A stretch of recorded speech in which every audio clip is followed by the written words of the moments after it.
Hello friends, आप देख रहे हैं आपका चैनल शेयर बाज़ार विद आयुष। और बात करेंगे दोस्तों इस वीडियो में किसके बारे में। आने वाले हफ्ते में बाज़ार में कौन कौन से वो बड़े इवेंट्स हैं जिसके ऊपर आपको नज़र रखनी है, जिसका असर जो है बाज़ार पर पड़ेगा। ये हम दोस्तों इस वीडियो में बात करेंगे कि कौन से ऐसे इवेंट्स हैं जिसको आपको बिल्कुल भी नज़रअंदाज नहीं करना चाहिए। तो आप लोग देखिएगा वीडियो को पूरा ज़रूर। लेकिन उससे पहले अभी तक दोस्तों अगर अपने चैनल को सब्सक्राइब नहीं किया है और पहली बार चैनल से जुड़े हैं तो प्लीज़ चैनल को सबसे पहले आप लोग सब्सक्राइब कर लीजिएगा। दोस्तों पिछले हफ्ते बाजार 24,750 पर बंद हुआ। करीबन 82.90 पॉइंट्स की गिरावट हमको देखने को मिली फ्राइडे के सेशन में, जो 0.33% थी। पिछले एक हफ्ते के अंदर दोस्तों अगर आप बाजार को देखेंगे तो करीबन 1% तक की गिरावट हमको देखने को मिली निफ्टी के अंदर। तो निफ्टी पिछले हफ्ते कह सकते हैं उतना कुछ खास नहीं कर पाया। ज़रूर जो पिछला एक महीना रहा यानी पूरे मई का महीना रहा उसमें बाजार आपको ठीक ठाक करते हुए नजर आए। 1-2% के आसपास की बढ़त देखने को मिली। निफ्टी ने 25,000 का लेवल भी टच करा, बट कह सकते हैं वहाँ पर रुक नहीं पाया। पूरा महीना आप कह सकते हैं ठीक ठाक था। पिछला हफ्ता थोड़ा सा वीक था, इसमें कोई डाउट नहीं है। अब यहाँ पर अगर हम बात करते हैं निफ्टी बैंक की भी, तो निफ्टी बैंक तो दोस्तों कल के दिन काफ़ी बढ़िया किया विद 0.37% का गेन। पिछले हफ्ते बैंक निफ्टी दोस्तों करीबन 0.15% ही गिरा। तो आप समझ सकते हैं कि बैंक निफ्टी में उतना गिरावट देखने को नहीं मिला। और पिछले एक महीने में तो बैंक निफ्टी ऑलमोस्ट 1.26% बढ़ा। अब ये आप कह सकते हैं कि एक महीने के अंदर जो तेजी है बैंक निफ्टी के अंदर वो कम है फ्रॉम निफ्टी, बट पिछला हफ्ता दोस्तों कह सकते हैं बैंक निफ्टी उसके सामने कम भी तो गिरा है। इस वीडियो में हम यही चर्चा करेंगे दोस्तों कि आने वाले हफ्ते में कौन से वो ऐसे इवेंट्स हैं जिसका असर बहुत पड़ेगा बाजार पर। तो इसीलिए आपको कह रहा हूं कि वीडियो को आपको पूरा देखना है, क्योंकि क्या क्या असर पड़ेगा पूरे बाजार पे हम इसके बारे में चर्चा करने वाले हैं। उन बिग इवेंट्स के ऊपर हम चर्चा करने वाले हैं। तो चलिए पहले सबसे पहले इवेंट पे बात करते हैं। तो सबसे पहला इवेंट कौन सा है? तो फ्रेंड्स सबसे पहला, सबसे बड़ा और सबसे इंपॉर्टेंट इवेंट है बाजार में, वो है दोस्तों आरबीआई की मॉनेटरी पॉलिसी का। जी हाँ, आरबीआई की दोस्तों इस हफ्ते मॉनेटरी पॉलिसी निकल कर आने वाली है। इस हफ्ते बाजार दोस्तों ये देखेगा कि आरबीआई अपनी मॉनेटरी पॉलिसी का डिसीजन किस प्रकार से लेता है। देखिए एक्सपेक्टेशंस क्या है। एक्सपेक्टेशंस तो यही कि दोस्तों आरबीआई की तरफ से एक रेट कट जो है वो इस बार किया जाएगा। और नो डाउट इस बार का रेट कट ऐसा लगता है कि एक्सपेक्टेड पूरा है कि होता हुआ नजर आएगा। इंडियन मार्केट्स में जिस तरीके से पिछले हफ्ते आपको थोड़ा सा कह सकते हैं खराब हफ्ता देखने को मिला, बिकॉज बाजार बढ़ नहीं पाए। उसके पीछे का रीज़न अगर आप देखेंगे तो ग्लोबल ट्रेड टेंशन है। लेकिन अभी अगर आप देखेंगे हमारी इकोनॉमी तब भी बढ़िया करती हुई नजर आ रही है। ये अपने आप में एक इंपॉर्टेंट बात है। इसलिए अगर आप देखेंगे तो इस हफ्ते जो बाजार नज़र रखेगा वो यही है कि क्या होने वाला है आरबीआई का मॉनेटरी पॉलिसी कमेटी का डिसीजन। ये बात ध्यान रखिएगा, जो आरबीआई की मॉनेटरी पॉलिसी का डिसीजन है वो 6 जून को हमारे सामने आता हुआ नजर आएगा। और जो बाजार है वो प्राइसिंग क्या कर रहा है कि 25 बेसिस पॉइंट का रेट कट इस बार हमको देखने को मिलेगा। और इस बार ये भी हो सकता है कि जो आउटलुक है उसको भी इंप्रूव किया जाए फॉर रेट सेंसिटिव सेक्टर्स। तो इस हफ्ते अपने आप में बेहद बड़ा इवेंट रहेगा आरबीआई की मॉनेटरी पॉलिसी का। और ये आरबीआई की मॉनेटरी पॉलिसी का डिसीजन अगर आप देखेंगे, अभी जो आरबीआई की एनुअल रिपोर्ट निकल कर आई उसमें भी दोस्तों आरबीआई ने बताया कि किस तरीके से एक रेट सेटिंग गेम जो है वो चल रहा है। ये बात ध्यान रखिएगा। अभी हाल ही में आरबीआई की एनुअल रिपोर्ट निकल कर आई फॉर 24-25 और इसमें सजेस्ट किया गया कि जो growth supportive monetary policy stand है वो लगातार आरबीआई का रहा है। और जब से दोस्तों आरबीआई के नए चीफ आए हैं, अगर आप देखेंगे तो आरबीआई के नए चीफ थोड़े से आपको रेट कट के तरफ जाते हुए दिखते हैं। ये बात साफ है। और इसीलिए अगर आप देखेंगे जो आरबीआई का लगातार फैसला रहा है कि किस तरीके से इन्फ्लेशन जो ईज हो रहा है उसको इंकरेज किया जाए, उस पर इंकरेज किया जाए। फूड प्राइजेज अगर आप देखेंगे तो अब 4% का टारगेट लेकर आरबीआई चलती हुई दिख रही है। और कॉन्फिडेंट है कि डोमेस्टिक फ्रंट पे जो सेंट्रल बैंक है वो अब भी कॉशियस है, क्योंकि global uncertainties like trade protectionism, geopolitical tensions, ये सब रिस्क अभी भी दोस्तों पोजेस करते हैं फॉर ग्रोथ एंड इन्फ्लेशन। लेकिन स्टिल आरबीआई एक बैलेंस अप्रोच लेकर चल रहा है। तो अपने आप समझ सकते हैं कि चीज़ें कितना इंपॉर्टेंट होती है। बाजार की एक्सपेक्टेशंस क्या है कि दोस्तों अब जो मॉनेटरी पॉलिसी है उसमें 5.75% पर यानी 25 बेसिस पॉइंट के आसपास दोस्तों एक रेट कट होता हुआ नजर आएगा। क्या इससे बड़ा कोई रेट कट हो सकता है? बिल्कुल भी नहीं। एक्सपेक्टेशंस तो बिल्कुल भी नहीं है कि 50 बेसिस पॉइंट का रेट कट हो जाएगा। ये अनुमान अगर आप लगाकर चल भी रहे तो गलत अनुमान है, बिकॉज ऐसा होने नहीं वाला है। ये बात आपको समझनी पड़ेगी। 25 बेसिस पॉइंट से बड़ा रेट कट नहीं होगा। इसलिए अब जो रेट कट है उसके सबसे 6.25% 5.75% पे एक बार ध्यान रखिएगा, हमारा जो इंटरेस्ट रेट है वो पहुंच जाएगा। अब लगातार अगर आप देखेंगे आरबीआई रेट कट करता हुआ दिख रहा है। जैसे कि रेट कट जो चालू हुआ था वो याद रखिएगा दिसंबर में चालू कर दिया था। जब अगर आप देखेंगे, माफ़ कीजिएगा, फरवरी में चालू कर दिया था। दिसंबर में 6.5% था, उसके बाद फरवरी में 6.25%, अप्रैल में 6% और अब दोस्तों जून में 5.75% पे इंटरेस्ट रेट्स आपको आती हुई दिख जाएगी। और इंटरेस्ट रेट्स कम होने का कारण भी अगर आप देखेंगे, जैसे मैंने कहा, हमारी इकोनॉमी का मजबूत करना है। अभी अगर आप देखेंगे भारत की जो जीडीपी का आंकड़ा निकल कर आया 6.5% का ग्रोथ जो है वो हमने टच करा। ज़रूर ये 4 ईयर का लो था, बट जो Q4 जीडीपी थी वो अपने आप में दोस्तों काफ़ी बढ़िया तरीके से बढ़ी। 1 ईयर का हाई जो है वो Q4 की जीडीपी ने लगा दिया विथ 7.4%। ये सारे एस्टिमेट्स को बीट करना था और हमारी किस तरीके से ग्रोथ एक्सेलरेट हो गई इसके ऊपर बात करना था। ज़रूर जैसा मैंने कहा, ये अगर आप देखेंगे जो ग्रोथ है ये अपने आप में पिछले 4 सालों में सबसे कम है। ये बात ध्यान रखिएगा, 6.5% की जो ग्रोथ है वो सबसे कम है। बट स्टिल अगर आप देखेंगे जो ग्रोथ आती हुई नजर आई है Q4 के अंदर, ये अपने आप में दोस्तों काफ़ी बढ़िया है। तो इसीलिए अगर आप देखेंगे जो सपोर्टिव मेजर्स है वो ये सपोर्ट कर रहे हैं कि हाँ एक रेट कट तो होना ही चाहिए। तो ये तो दोस्तों पहला इवेंट हो गया।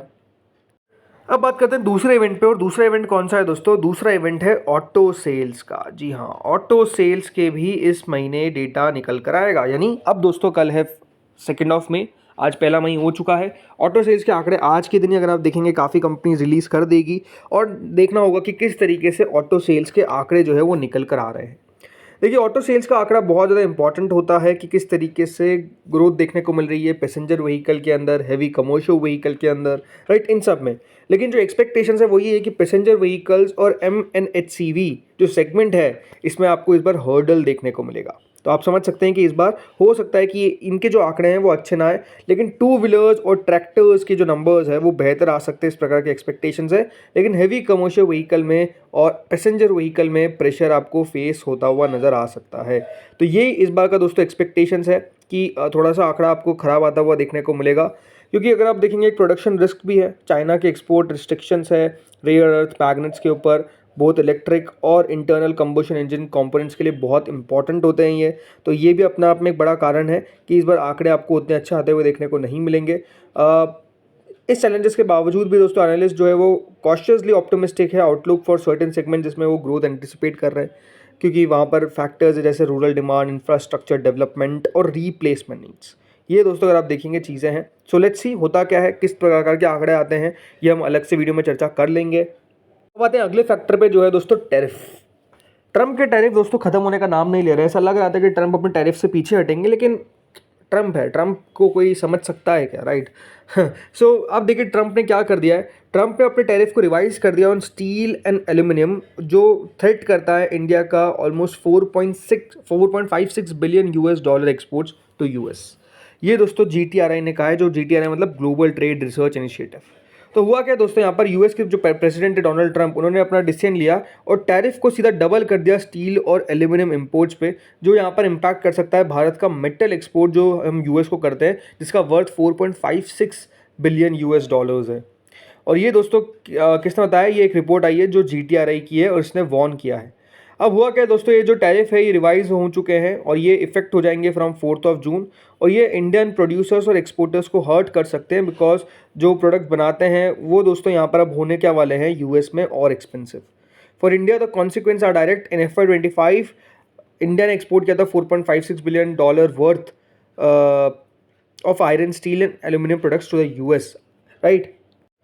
ये बात ध्यान रखिएगा, ट्रंप ने अनाउंस किया था 30 मई को कि जो यूएस है वो रेस करेगा, जो एग्जिस्टिंग 25% टैरिफ लगता है स्टील और एल्यूमिनियम पे, इसको 50% कर दिया जाएगा। और इसका हवाला क्या दिया उन्होंने? नेशनल सिक्योरिटी कंसर्न है, इसीलिए हम टैरिफ को बढ़ाते हुए देखने को मिल रहे हैं। और अपने आप में आपको पता है, क्योंकि डोनाल्ड ट्रंप जो करते हैं उनके सारे फैसलों को वहाँ का कोर्ट जो है वो हंड डाउन कर लेता है, तो वो अब नेशनल सिक्योरिटी का बहाना जो है वो लगातार दे रहे हैं। और अगर आप इसी बीच देखेंगे तो हो क्या रहा है, लड़ाई जो है वो चलती हुई जा रही है हर देशों के बीच में।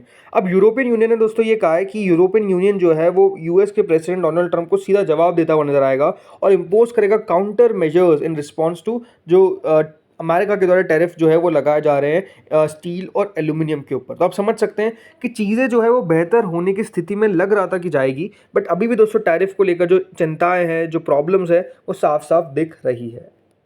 अब आते हैं दोस्तों किस पे? अब आते हैं FIIs और DIs के डेटा पे। देखिए FIIs ने पिछले हफ्ते अगर आप नोटिस करेंगे तो पाँचों दिन 23 मई 4 दिन 26 मई, 27 मई, 28 मई और 29 मई, ये चारों दिन दोस्तों FIIs ने क्या किया? खरीदारी करी। 29 मई को 884 करोड़, उससे पहले 4000 करोड़, उससे पहले 300 करोड़ और उससे पहले 136 करोड़। लेकिन हुआ क्या कि जैसे ही दोस्तों फ्राइडे का डेटा निकल कर आया, उसने सबको चौंका दिया, क्योंकि फ्राइडे के दिन FIIs के द्वारा बिकवाली की गई करीबन 6450 करोड़ की। तो FIIs ने दोस्तों कह सकते हैं भारी बिकवाली करी किसके दिन? 30th में, दैट इज़ फ्राइडे। ज़रूर DIS ने उस दिन 9,000 करोड़ की बाइंग करी, बट FIs की तरफ से जो सेलिंग का आंकड़ा था वो बड़ा था।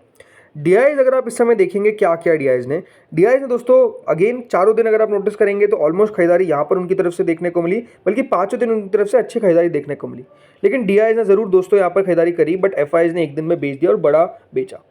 अब ये देखना कि दोस्तों FIs और DIS किस तरीके से मूव दिखाते हैं इस हफ्ते के अंदर, ये देखना दिलचस्प बात रहेगी। इसके अलावा एक और चीज़ इसके ऊपर हमको दोस्तों नज़र रखनी है, वो क्या है, वो है दोस्तों US का 10 ईयर ट्रेजरी यील्ड। पिछले हफ्ते दोस्तों US के 10 ईयर ट्रेजरी यील्ड में थोड़ा सा आपको रिलीफ देखने को मिला है, 4.398% पर आपको करंटली आता हुआ देखने को मिला है। ये देखना है कि 5% से नीचे ही दोस्तों ये रहे। अगर 5% के ऊपर चला जाता है तो अपने आप में याद रखिएगा एक इशू बनता हुआ नजर आ जाएगा। पिछले हफ्ते का मैं आपको चार्ट दिखाता हूँ कि हुआ क्या है। पिछले हफ्ते के दिन जो दोस्तों अगर आप चार्ट देखेंगे तो नो डाउट एक अलग सा स्पाइक देखने को मिलता है, बट उसके बाद तेज़ी से गिरावट भी देखने को मिल जाती है। तो ये बात इंपॉर्टेंट है कि देखिए एक स्पाइक आया, उसके बाद हमको तेज़ी से गिरावट भी आती हुई नज़र आ गई और वो नीचे चला गया। तो ये है कि एटलीस्ट 5% के नीचे रहेगा अगर ट्रेजरी यील्ड, तो वो बेटर है फॉर द बाजार, फॉर द मार्केट्स। इसके अलावा देखिए हम देखेंगे US INR, राइट, किस तरीके से रुपया करता हुआ दिख रहा है। पिछले 5 दिन में अगर आप देखेंगे तो रुपये में एक ज़रूर स्पाइक्स देखने को मिलते थे, बट रुपया दिन के दौरान रिकवर कर लेता था। तो ये देखना है कि क्या अभी 86 के नीचे बना रहता है कि 86 से पार जाता हुआ दिखेगा। और कच्चा तेल आखिर में, कच्चा तेल अगर आप देखेंगे तो अभी भी अंडर कंट्रोल है, 62.78 पे चल रहा है ब्रेंट क्रूड और $60.79 पे चल रहा है WTI क्रूड। तो यहाँ पर अगर आप देखेंगे तो कुछ खास दिक्कत नज़र नहीं आ रही है।